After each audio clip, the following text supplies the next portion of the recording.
राजस्थान ने लोकतंत्र के चौथे स्तंभ की मर्यादा को हमेशा कायम रखा है और ये हमारे चैनल है डॉक्टर मनीष शर्मा सर के बिना अधूरा रह गया। तो मैं चाहूंगी एक बार जोरदार तालियों के साथ आप स्वागत करें हमारे चैनल है डॉक्टर मनीष शर्मा से। मैं चाहूंगी कि मंच पर आए और हमारे तमाम जो मौजूद अतिथि हैं उनका अपने शब्दों से अभिनंदन करें। Sir please.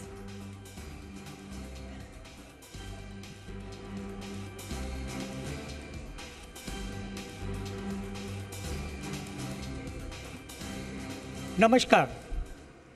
टोंक वो जिला जो तमीज़, तहजीब और तालीम का एक अद्भुत संगम है और इस ज़िले की जो नवाबी परंपरा है उसको यहाँ के आकांक्षी लोगों ने हमेशा एक मुकाम तक पहुँचाया है। जब हम बात करते हैं टोंक की और टोंक की इस पावन धरा पर आज मैं अपने आप को एक कदम विकास की ओर मंच पर पहुँचकर खुद को बेहद गौरवान्वित महसूस कर रहा हूँ। ये गौरव और जिम्मेदारी इसलिए भी क्योंकि जब हम बात विकास की करते हैं तो हमें देखना होगा कि विकास का असली मतलब क्या है, क्योंकि जनता में आखिरी छोर पर बैठे हुए व्यक्ति को यदि सरकारी योजनाओं का अगर पूरा लाभ मिलता है और वो उनसे लाभान्वित होता है तो ही मीडिया की एक सकारात्मक भूमिका सामने आती है, क्योंकि मीडिया दरअसल सरकार और जनता के बीच एक सेतु का काम करता है। जी मीडिया के संस्थापक और हमारे visionary chairman doctor Subhash Chandra हमेशा एक बात कहते हैं कि मीडिया का काम सिर्फ शोर मचाना नहीं है बल्कि समाधान की राह भी दिखाना है।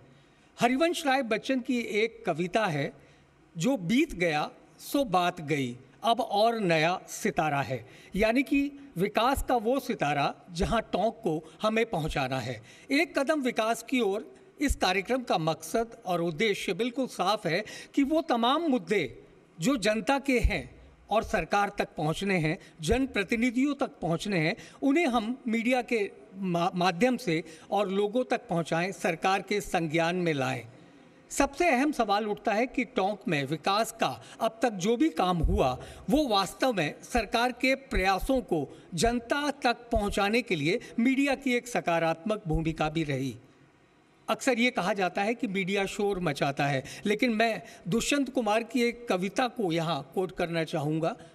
सिर्फ हंगामा करना मेरा मकसद नहीं, बल्कि मेरा मकसद है कि कुछ विकास की बात की जाए, कुछ नीयत को बदला जाए। और नीयत तभी बदल सकती है जब हमारी नीयत के साथ साथ सोच भी बदली हुई हो।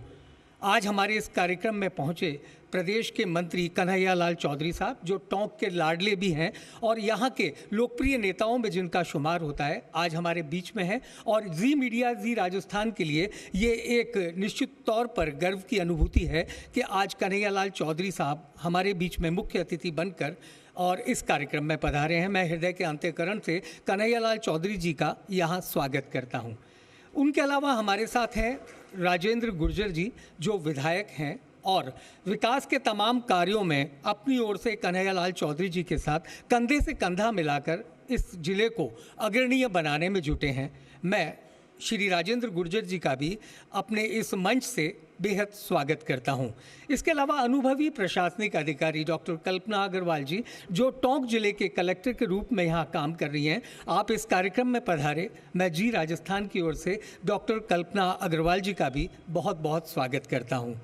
युवा आईपीएस अधिकारी श्री राजेश मीणा जी, जो टोंक में इस समय बहुत अच्छा काम कर रहे हैं और मुझे तो ये तक बताया गया कि टोंक जो हमेशा बजरी के लिए बदनाम रहा है, और राजेश जी के आने के बाद बता रहे हैं कि बजरी का अवैध खनन या गलत जिस तरीके से परिवहन होता था उस पर रोक लग गई है। तो राजेश जी, निश्चित तौर पर मैं आपको बधाई देना चाहूँगा, क्योंकि टोंक का जब भी नाम आता है तो लोग बजरी से जोड़ कर देखते हैं। और अगर आपने मुख्यमंत्री भजनलाल शर्मा और मंत्री कन्हैया लाल चौधरी जी की नीयत और मंशा को भांपकर ये काम आगे बढ़ाया है, तो मुझे यकीन है कि टोंक में कानून व्यवस्था को लेकर जब कभी छिटपुट बात उठती है बजरी खनन को लेकर, तो राजेश जी ने उसको रोकने का जो प्रयास किया है, मैं आपका भी बहुत बहुत स्वागत करता हूं।